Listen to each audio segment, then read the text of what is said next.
ఓం మహాగణాధిపతయే నమ. ఓం గురుభ్యో నమ. ఓం శ్రీమాత్రే నమ. పరమేశ్వర స్వరూపమైనటువంటి జ్యోతిష, వాస్తు మరియు ఇతర అనేకమైనటువంటి శాస్త్రములను మనకు అందించినటువంటి మహర్షులకి నమస్కారం. హయగ్రీవ హయగ్రీవ హయగ్రీవేతియోపదేత్తస్స నిస్సరదేవాణి జన్మకన్యా ప్రవాహవత్.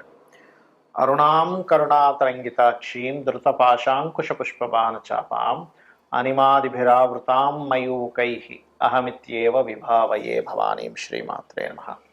ప్రేక్షకులకి ఆ లలితాంబిక అమ్మవారి యొక్క అనుగ్రహం పరిపూర్ణంగా కలగాలని మనస్ఫూర్తి కోరుకుంటూ మనం ఈరోజు చూడండి, మనం బయట సొసైటీలో కనుక చూసినట్లయితే ఎవరో ఏదో బ్లాక్ మ్యాజిక్ చేశారని, లేకపోతే ఏదో గాలి సోకిందని, దిష్టి బాగా తగులుతుందని, శత్రువులు ఏదో వీళ్ళ మీద ఏదో ప్రయోగం చేశారని, ఇట్లాంటివి మనం చాలా చూస్తూ ఉంటాం. అసలు అందులో ఎంతవరకు నిజం ఉంది? ఇక్కడ పాయింట్ బై పాయింట్గా చూసుకుంటే, అంటే ఒక్కొక్క లగ్నానికి అసలు ఏ గ్రహ దశ వల్ల, ఏ కాంబినేషన్స్ వల్ల అలాంటివి ఏర్పడతాయి. ఇక్కడ పాయింట్ నెంబర్ 1 ఏంటంటే అసలు సిమ్టమ్స్ ఏమిటి, అదేవిధంగా దీని మీద మోసాలు ఎలా జరుగుతున్నాయి, అలాగే భ్రమలు ఉంటాయి కొంతమందికి. సిమ్టమ్స్, మోసాలు, భ్రమలు, అదేవిధంగా అసలు ఎందుకు వస్తాయి ఇవి, అసలు ఎందుకు ఏర్పడతాయి, ఇవి తొలగిపోవాలంటే ఏం చేసుకోవాలి, అసలు ఈ కాలంలో అలా చేసేవాళ్ళు ఉన్నారా అనేటువంటి అనేకమైనటువంటి అంశాలు ఒక్కొక్క లగ్నరీత్యా పూర్తిగా తెలుసుకుందాం. మీరు వీడియో ఆఖరి వరకు చూడండి. అయితే ఈ విషయాలను ఎన్నో రీసెర్చ్లు చేసి చెప్తున్నటువంటి అంశం ఇది. ఈ యొక్క అంశం చెప్తుంది నేనైనప్పటికీ కూడా చెప్పేస్తుంది సాక్షాత్ లలితామ్మ వారిగా భావిస్తూ భ్రమల్ని, భయాల్ని పోగొట్టుకోవడానికే ఈ వీడియో పర్టికులర్గా చూడండి, మీకు అర్థమవుతుంది. తులాలగ్నము, తులారాశి. తులవారి కనుక చూసుకుంటే, తులవారు సహజంగానే కాస్త మేనేజింగ్ స్కిల్స్, దాని ఏమంటారు, బ్యాలెన్సింగ్ మైండ్ ఉంటుంది. అయితే మీకు కనుక ఉదాహరణకి 2వ అధిపతి కుజుడు కనుక స్పాయిల్ అయితే, అందులో పర్టికులర్గా కుజుడు ఎక్కువ పాపగ్రహాలతో కలిసి ఉండి ఆ మహాదశలు, అంతర్దశలు వచ్చినప్పుడు సంథింగ్ నెగటివ్ ఏ రూపంలో వస్తుందంటే, కుటుంబ సభ్యులలో జీవిత భాగస్వామికి ఇటువంటి సిమ్టమ్స్ వచ్చి తద్వారా ఇబ్బంది పడుతూ ఉంటారు. మనం అనుకుంటూ ఉంటాం ఏమిటో అండి వీళ్ళు ఎంతో ఇట్లా పిచ్చిగా ప్రవర్తిస్తున్నారు అంటూ ఉంటాం. కానీ 90% ఆఫ్ కేసెస్లో ఏమవుతుందంటే, వాళ్ళకి తెలియకుండానే ఒక నెగటివ్ నుంచి వాళ్ళ దగ్గర ఉంటుంది. అప్పుడు ఇంటికి వెళ్ళాలంటే అశాంతి ఉండడం, కుటుంబ సభ్యుల్లో ముఖ్యంగా భార్యతో ఏదో గొడవ, లేనట్లయితే భర్తతో ఒక రకంగా ప్రవర్తిస్తూ ఉంటారు. అక్కడ మీరు మీ యొక్క సప్తమాధిపతి రాహుతోని కానీ, శనితో, నీచమైనటువంటి శనితో కానీ కనెక్ట్ అయి ఉన్నాడా అనేటువంటిది మీరు అర్థం చేసుకోవాలి. అప్పుడు ఏమవుతుంది, ఈ ఇబ్బందులు కలగకుండా ఉంటాయి. అలాగే కొన్నిసార్లు ఈ శని భగవానుడు కనుక పాడయ్యాడు, ఇందాక మనం చెప్పుకుంది కుజుడు, కానీ శని భగవానుడు కనుక పాడైతే ఏమవుతుంటుందంటే సంతానం వల్ల కలిగేటువంటి స్ట్రెస్ పెరుగుతూ ఉంటుంది. అంటే అలాగా సంతానము, నేను ఫలానా వాళ్ళని పెళ్లి చేసుకుంటానని చాలా చిన్న వయసులో కొంతమంది మనం చూస్తూ ఉంటాం. 15 ఏటో, లేకపోతే 16 ఏటో, అంటే 10th క్లాస్, ఇంటర్, ఇంకా వాళ్ళకి మెచ్యూరిటీ లెవెల్స్ పూర్తిగా రాకముందే ఎవరినో ఇష్టపడడం, నేను వాళ్ళతో ఇది అవుతాను అనుకోవడం, ఇవన్నీ కూడా ఏంటంటే వాళ్ళ పర్సనల్ చార్ట్లో ప్రేమ వ్యవహారాలు నడిచే టైం ఒకటి నడుస్తూ ఉంటుంది. కొన్నిసార్లు తెలియకుండానే వాళ్ళు అలాంటి ఒక మాయలో ఉంటూ ఉంటారు. దానికి కూడా సమ్ టైమ్స్ మీ జన్మజాతకంలో పంచమాధిపతి శని పాడైనటువంటి మహాదశలు నడవడం వల్లే. అప్పుడే దాని విషయంలో వివాహ సంబంధించిన విషయాలు, కొంతమందికి తులాలగ్నం వారికి శని కుజుడు కనుక పరివర్తన జరిగిందనుకోండి, వీళ్ళు పెళ్లి చేసుకున్నప్పుడు కొంతవరకు ఘర్షణ, ఇష్టపడి చేసుకుంటుంటారు. కానీ వీళ్ళ సంతానం కూడా ఎవరైనా ఇష్టపడ్డప్పుడు అదొక ఘర్షణగా మారుతూ ఉంటుంది. అయితే ఇది ప్రేమ వ్యవహారాలు ఇవన్నీ ఒక ఎత్తు అయితే, కొన్ని అనాలోచితంగా కొన్ని పనులు జరుగుతూ ఉంటాయి. అప్పుడు కూడా శని పాడవుతాడు. అనాలోచితంగా జరిగేటువంటి ఒక్కొక్కసారి ఓన్లీ గ్రహస్థితి ద్వారా అయితే, కొన్నిసార్లు ఎక్స్టర్నల్ ఫోర్సెస్, అంటే ఏ గాలి లాంటిదో, లేనట్లయితే ఒక నెగటివ్ ఎనర్జీ మిమ్మల్ని పట్టుకున్నప్పుడు ఇట్లా జరుగుతుంటుంది. అయితే ఇలాంటి సమయంలో మీరు ఎక్కువగా మన్య సూక్త పారాయణము అంటారు. మీకు శని పాడయ్యాడండి, కుజుడు పాడయ్యాడండి, నాకు ప్రాబ్లం ఇది అన్నప్పుడు మన్య సూక్త పారాయణం చేసుకోండి ఇంట్లో. మన్య సూక్త పారాయణం వినండి. కనీసం రుద్రాభిషేకం ఏదైనా ఇంట్లో చేసుకోండి. లేదంటే నాకు ఆ రుద్రాభిషేకాలు అవన్నీ ఖర్చుతో కూడుకున్నటువంటివి, నేను అంత చేయలేను, నేను ఇంకేమైనా ఇంట్లో చేయగలనా శివలింగం మీద అని అనుకుంటే, చక్కగా గంధం అరగబాగినటువంటి గంధం నీటితో అభిషేకం చేయండి. నూనెతో అభిషేకం చేసినా సరే దోషం పోతుంది. నూనె ఎర్రటి పుష్పాలతో చేస్తే కూడా దోషం పోతుంది శివుడికి. కాబట్టి ఇవి పాటించండి. అలాగే తులవారికి ఒక్కోసారి భాగ్యాధిపతి ద్వారా వస్తూ ఉంటుంది, అంటే బుధుడు పాడే వస్తూ ఉంటాడు. అలాంటప్పుడు ఏమవుతుంటుందంటే వీళ్ళు ఎక్కువగా టెంపుల్స్కి రావడానికి ఇష్టపడరు. అంటే టెంపుల్ అనే శబ్దం వినిపిస్తేనే మీకు నచ్చదు. ఏంటి గుడికి వెళ్ళేది, నేను రాను మనం అనుకుంటుంటాం. వీళ్ళు ఏదో ఒక రకమైనటువంటి ద్వేషం పెంచుకున్నారేమో అనుకుంటాం. కాదు. ఎందుకంటే దేవుడు ఏమి ఎదురుగా మీకు కనబడి మిమ్మల్ని ఏదో ఇబ్బంది పెట్టడం ఏమి ఉండదు కదా. మరి ఎందుకు వస్తుంది ద్వేషము, నేను రాను, ఇలాంటివి నేను నమ్మను అనేది ఎందుకు వస్తుంది అంటే తులాలగ్నం వారికి బుధుడు పాడవుతాడు. బుధుడు పాడైనప్పుడు, ముఖ్యంగా శని కూడా రెండూ కలిసి పాడైనప్పుడు, ఇంకొంతమంది గురువు అంటే ఆధ్యాత్మిక కారకుడు కూడా పాడైనప్పుడు ఇట్లాంటి సింప్టమ్స్ పెరుగుతూ ఉంటాయి. అలాంటప్పుడు చాలామంది ఏం చేస్తుంటారంటే బలవంతంగా వాళ్ళని టెంపుల్ తీసుకెళ్లేటువంటి ప్రయత్నం చేస్తుంటారు. చిన్నపిల్లలని అయితే తీసుకెళ్ళడం వల్ల తప్పలేదు, కానీ పెద్దవాళ్ళకి మరి అలాంటివి వచ్చినప్పుడు కొన్ని సంవత్సరాల పాటు, ఒక్కోసారి 17 సంవత్సరాలు కూడా అలా ఉండిపోతుంటారు. అలాంటప్పుడు ఇంట్లో తూర్పు భాగంలో లైట్ గ్రీన్ కలర్ వేసి అక్కడ రాముడు పట్టాభిషేకం బొమ్మ పెట్టడము, మరియు ఇంట్లో కాస్త ఎక్కువగా విష్ణు సహస్రనామాలు ప్లే చేస్తున్నట్లయితే ఖచ్చితంగా ఆ యొక్క సింప్టమ్స్ అనేటువంటివి తగ్గుతాయి.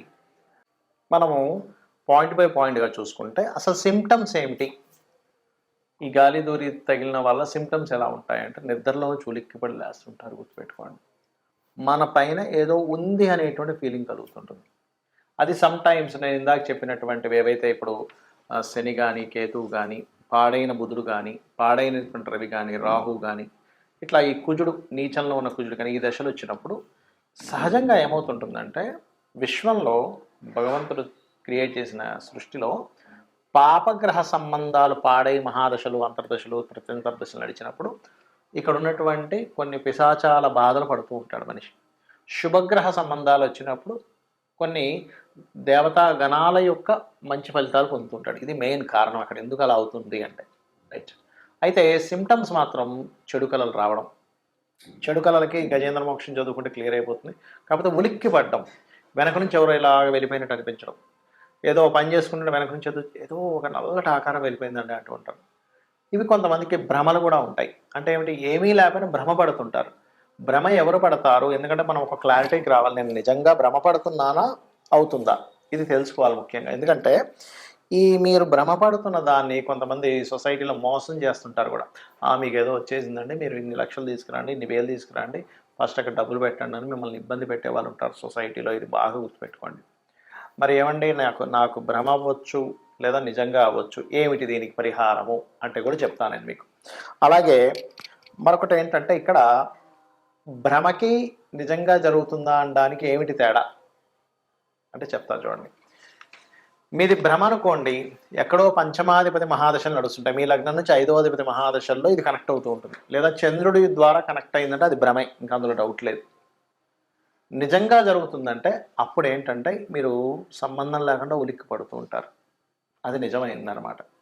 అయితే అందులో ఇక్కడ మరి ఈ రోజుల్లో నిజంగా ఇలాంటివి ఏమైనా ఇప్పుడు మనం వింటూ ఉంటాం, పాతకాలంలో వినేవాళ్ళం, బాణామతి, చిల్లంగి, లేకపోతే రకరకాలు ఉంటాయి, రకరకాల చెడుపులు చేసేవాళ్ళు ఉంటారు. మరి ఈ కాలంలో ఉన్నారంటే చాలా తక్కువ అలాంటివి చేసేవాళ్ళు ఇప్పుడు. ఎందుకంటే ఇప్పుడు అంత ఓపికగా అంత నిష్టగా ఉండేవాళ్ళు కానీ లేరు. ఎక్కడో ఓ లక్షలో కోట్లో ఒక వ్యక్తి దొరుకుతారు జెన్యూన్గా ఉండేవాళ్ళు. మిగతా అంతా కూడా మార్కెట్లో ఉన్నదంతా కూడా ఫేక్ పీపుల్ ఎక్కువగా ఉన్నారు. ఇది మీరు గుర్తుపెట్టుకోండి. ఇది చాలామంది నాకు శత్రువు ఉన్నాడు, వాడి మీద ఏదో ప్రయోగం చేయడానికి ఎవరినో కలిశాను, ఇన్ని లక్షలు తీసుకున్నారు, ఏదో చేసేసాను అన్నాడు, ఇంకేవో చెప్తూ ఉంటారు. అది మీరు నమ్మకండి దయచేసి. జెన్యూన్ పీపుల్ చాలా తక్కువ. నేను ఇలాంటివి లేవనట్లేదు, ఉన్నాయి, కానీ ఇలా చేసే వాళ్ళ జెన్యూన్గా ఉండే వాళ్ళ పీపుల్ చాలా అంటే చాలా తక్కువ, చాలా ఎక్కడో కానీ ఉండరు. వాళ్ళు దానికి ఎన్నో నియమనిష్టలు పాటించాలి, లేకపోతే వాళ్ళకి ప్రమాదం అనమాట అది. రైట్. అలాగే ఇక్కడ ఇంకొక విషయం ఏంటంటే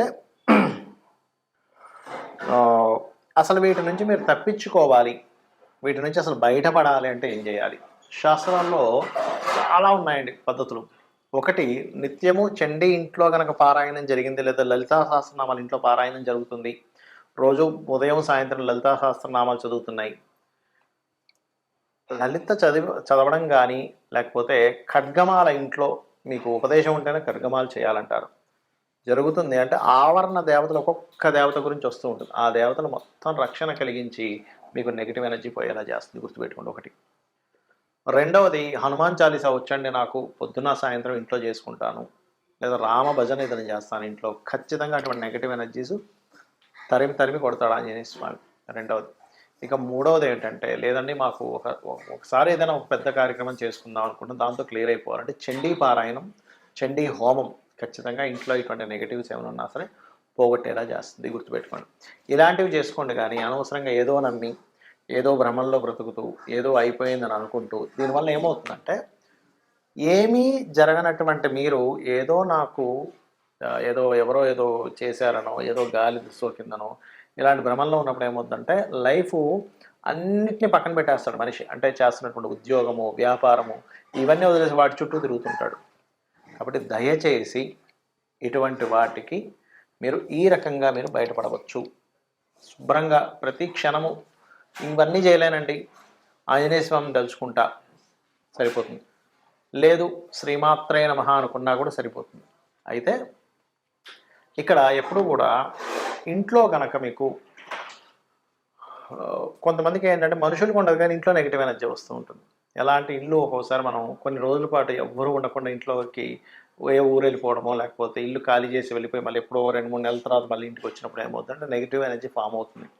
అలాంటప్పుడు ఖచ్చితంగా ఇంట్లో ఏ హోమమో సత్యనారాయణ సంవ్రతమో ఒక 11 రోజుల పాటు గోమూత్రాన్ని చల్లి నీట్గా తుడవడం చేయాలి.